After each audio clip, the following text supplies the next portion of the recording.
Hi കൂട്ടുകാരെ, 4 ദിവസത്തെ ആശുപത്രിവാസം കഴിഞ്ഞ് ഒരു ചെറിയൊരു സർജറിയൊക്കെ കഴിഞ്ഞ് ഇന്ന് ഞങ്ങൾ തിരിച്ച് വീട്ടിലെത്തിയിരിക്കുകയാണ് കേട്ടോ. രാത്രി 10 മണിയോട് കൂടിയാണ് വീട്ടിലെത്തിയത്. 9:30 10 ആയി ഞങ്ങൾ വീട്ടിലെത്തുമ്പോൾ. അപ്പോൾ ഇന്നത്തെ കുറച്ച് വിശേഷങ്ങളാണ് കേട്ടോ. അപ്പോൾ ഇന്ന് ഈ ഡിസ്ചാർജ് ചെയ്ത് വരുന്ന അന്ന് ഫെബ്രുവരി 23-ാം തീയതി എൻ്റെ ബർത്ത്ഡേ ആയിരുന്നു.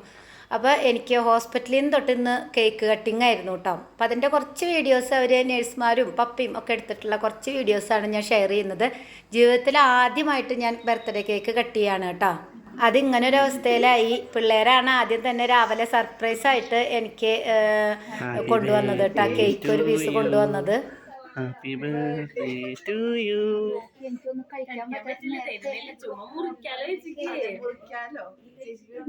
പാവ ചേച്ചി ബർത്ത്ഡേ ആയിട്ട് ഒന്നും കഴിക്കാൻ വയ്യ.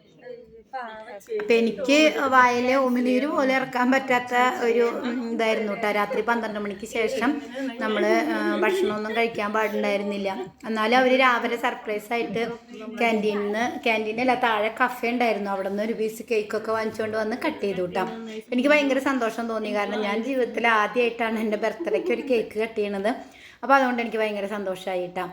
അങ്ങനെ അതൊക്കെ കഴിഞ്ഞ് പിന്നെ ഞാൻ അങ്ങനെ സർജറിയുടെ പ്രൊസീജിയേഴ്സൊക്കെ കഴിഞ്ഞ് തിരിച്ചു വന്ന് ഓർമ്മയൊക്കെ വന്നു. ഒരു 5 മണി 6 മണിയൊക്കെ ആയിട്ട് 5 മണിയൊക്കെ കഴിഞ്ഞു ഓർമ്മയൊക്കെ വരുമ്പോൾ. അപ്പോൾ അത് കഴിഞ്ഞപ്പോഴാണ് ഹോസ്പിറ്റൽ മാനേജ്മെൻറ്റ് നമുക്ക് കേക്കായിട്ട് വന്നത്. അവർക്ക് അവിടെ അങ്ങനെ ചില പേഷ്യൻസിന് അങ്ങനെ ചെയ്യുന്ന ഒരു പതിവുണ്ട് ഇത്ര. അപ്പോൾ കമ്പ്യൂട്ടറിൽ അറിയാലോ നമ്മുടെ ഡേറ്റ് ഓഫ് ബർത്ത് ഒക്കെ കൊടുക്കുമ്പോൾ ഇങ്ങനെ ബർത്ത്ഡേ ആണ് എന്നുള്ളത്. അങ്ങനെ ഓർമ്മയൊക്കെ വന്നിരിക്കുന്ന ഒരു കോലാണ് കേട്ടോ ഇത്. അപ്പോൾ അവർ കേക്കൊക്കെ കൊണ്ടുവന്ന് സ്റ്റാഫുമാർ കേക്ക് കൊണ്ടുവന്നിട്ട് നമ്മുടെ ബർത്ത്ഡേക്ക് കേക്ക് കട്ടിംഗ് ഒക്കെ ചെയ്തു കേട്ടോ.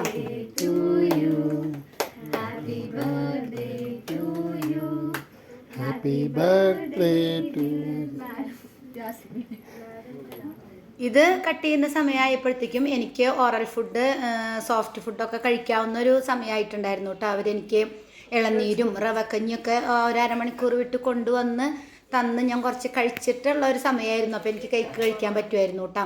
അങ്ങനെ ഞങ്ങൾ അവിടെ നിന്ന് കട്ട് ചെയ്ത കേക്കൊക്കെ ഓരോ പീസ് കഴിച്ചു. പിന്നെ അവിടെ ഉണ്ടായിരുന്ന സ്റ്റാഫുമാർക്കൊക്കെ കൊടുത്തു കേട്ടോ. അത് കഴിഞ്ഞ് വീട്ടിൽ വന്നപ്പോൾ പപ്പ പറഞ്ഞേ, എന്തായാലും ബർത്ത്ഡേ ആയിട്ട് ഇതുവരെ കട്ട് ചെയ്തത് നമുക്ക് വീട്ടിൽ പോയിട്ട് കേക്ക് കട്ട് ചെയ്യാമെന്ന് പറഞ്ഞു. അപ്പോൾ അന്ന് വൈകുന്നേരം ഞങ്ങളിപ്പോൾ ഇവിടെ വീട്ടിലെത്തിയപ്പം നമ്മൾ കേക്ക് വാങ്ങിച്ചുകൊണ്ട് വന്ന് കേക്ക് കട്ട് ചെയ്യാൻ കേട്ടോ. അപ്പോൾ ഒന്ന് കുളിച്ച് ഫ്രഷ് ആയപ്പോഴേക്കും നല്ല ഉഷാറായേ. Day to you, happy birthday to you, happy birthday to dear Jasmine, happy birthday to you, may the good God bless you, may the good God bless you, may the good God bless you dear Jasmine, happy birthday to you. അപ്പോൾ വീട്ടിൽ പോയിട്ട് cake cut ചെയ്യാന്ന് പറഞ്ഞിട്ട് പിള്ളേരെ വിളിച്ചുകൊണ്ട് വന്നിട്ടുണ്ടായിരുന്നു കേട്ടോ. അവരോട് വരാൻ പറഞ്ഞിട്ട് അവർ വന്നിട്ടുണ്ടായിരുന്നു. പിന്നെ അവർക്ക് നൈറ്റ് പെർമിഷൻ കിട്ടിയില്ല. കാരണം ഞങ്ങൾ പെട്ടെന്നുള്ള തീരുമാനമായതുകൊണ്ടേ അവർക്ക് ഹോസ്റ്റലിൽ നിന്ന് പോരാനായിട്ട് നൈറ്റ് പെർമിഷൻ കിട്ടാത്തതുകൊണ്ട് അവർക്ക് അപ്പം തന്നെ പോകണം എന്ന് പറഞ്ഞു. 12 മണിയുടെ അവർക്ക് ഹോസ്റ്റലിൽ കയറണം എന്ന് പറഞ്ഞതുകൊണ്ട് ഞങ്ങൾ അജു വരാൻ വെയിറ്റ് ചെയ്തില്ല കേട്ടോ. അജുവിന് സ്പെഷ്യൽ ക്ലാസ് കഴിഞ്ഞ് അവന് വണ്ടി കിട്ടാതെ അവൻ ശിവാജി നഗറാണെന്ന് പറഞ്ഞു. അപ്പോൾ അവൻ ഇവിടെ എത്തുമ്പോഴേക്കും ഒരു സമയമാവും. അതുകൊണ്ട് ഞങ്ങൾ നേരത്തെ തന്നെ കേക്കൊക്കെ കട്ട് ചെയ്തു. പിന്നെ പൊന്നു ഉറങ്ങിയിട്ടുണ്ടായിരുന്നില്ല. അപ്പോൾ പൊന്നുവിനെ വിളിച്ചു. അപ്പോൾ ഉറങ്ങിയിട്ടാണ് ഞങ്ങൾ വരുമ്പോഴത്തേക്കും. ഞങ്ങൾ ലേറ്റ് ആയിട്ടല്ലേ വന്നത്. അപ്പോൾ പൊന്നു ഉറങ്ങി. അപ്പോൾ ഉറങ്ങി. അജു എത്തിയിട്ടില്ല കേട്ടോ. അപ്പോൾ അജു വന്നിട്ട് ബാക്കി കേക്ക് കട്ട് ചെയ്യാമെന്ന് വിചാരിച്ചു. പിന്നെ എല്ലാവരും ഓരോ പീസ് കേക്കൊക്കെ എടുത്തു കഴിഞ്ഞിട്ട് പിന്നെ ഞാൻ വരുന്ന സമയത്ത് ഞങ്ങൾ ബിരിയാണി വാങ്ങിച്ചിട്ട് വന്നിട്ടുണ്ടായിരുന്നു കേട്ടോ. അപ്പം നോമ്പൊക്കെ പോയിട്ടുണ്ട്. എനിക്ക് കുറേ അവർ സൂപ്പും കാര്യങ്ങളൊക്കെ കൊണ്ടുവരുമ്പോൾ ചിക്കൻ സൂപ്പ് അങ്ങനെ കാര്യങ്ങളൊക്കെയാണ് എനിക്ക് ലൈറ്റ് ഫുഡായിട്ട് ലിക്വിഡ് ഫുഡായിട്ടൊക്കെ ക്ലിയർ ഫുഡ് എന്നൊക്കെ പറഞ്ഞിട്ട് അവർ ഡയറ്റീഷ്യൻ കൊണ്ടുവന്നിട്ടുണ്ടായിരുന്നത്. അപ്പോൾ നോമ്പ് എൻ്റെയും പപ്പയുടെ ഒക്കെ പോയിട്ടുണ്ടായിരുന്നു കേട്ടോ. പപ്പയ്ക്കും അത് നോമ്പ് പോയി.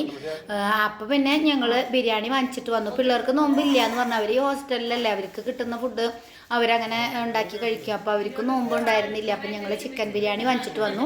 ഞാൻ കഴിച്ചില്ല കേട്ടോ. എനിക്കിപ്പോൾ ഈ സർജറിയൊക്കെ കഴിഞ്ഞ കാരണം കൊണ്ട് ഈ ഡാൽഡിയും നെയ്യും ചിക്കനും അതൊന്നും ഞാൻ കഴിച്ചില്ല. നമ്മൾ വീട്ടിലുണ്ടാക്കിയ ഫുഡ് മാത്രം കഴിക്കാൻ മതി എന്ന് വിചാരിച്ചിട്ട് ഞാൻ കഴിച്ചില്ല. പിന്നെ പൊന്നു നോമ്പ് വീടിയിട്ടില്ലാത്തതുകൊണ്ട് പൊന്നു വേണ്ടാന്ന് പറഞ്ഞു കേട്ടോ. അവർക്കൊക്കെ നോയമ്പാണ്. അപ്പോൾ അവർ നോയമ്പില്ലാത്തവർ കഴിച്ചു. അജും നോയമ്പാണെന്ന് പറഞ്ഞ് അജും ഒന്നും കഴിച്ചില്ല കേട്ടോ. അങ്ങനെ 11 മണി കഴിഞ്ഞ് 11:30 12:45 കൂടി പിള്ളേരെ കൂട്ടുകാരനെ പപ്പ അവിടെ കൊണ്ടാക്കി കൊടുത്തു. ഹോസ്റ്റലിൽ അടുത്താണ്, ഒരു 10-15 മിനിറ്റ് കൊണ്ട് എത്താവുന്നതേ ഉള്ളൂ. കൊണ്ടാക്കി കൊടുത്തു.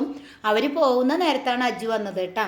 പിന്നെ അജു വന്ന് ഭക്ഷണമൊക്കെ കഴിച്ചു. അങ്ങനെ നമ്മുടെ ഇന്നത്തെ ഒരു കൊച്ചു വീഡിയോ ആണ് കേട്ടോ. എൻ്റെ ബർത്ത്ഡേക്ക് കേക്ക് കട്ട് ചെയ്തപ്പോൾ ആ ഒരു സന്തോഷം വീഡിയോ, പലരായിട്ട് എടുത്ത് കിട്ടിയ വീഡിയോ ഞാനൊന്ന് ഇട്ടു എന്നേ ഉള്ളൂ. അപ്പോൾ അടുത്തൊരു വീഡിയോയിൽ കാണാം. ബൈ.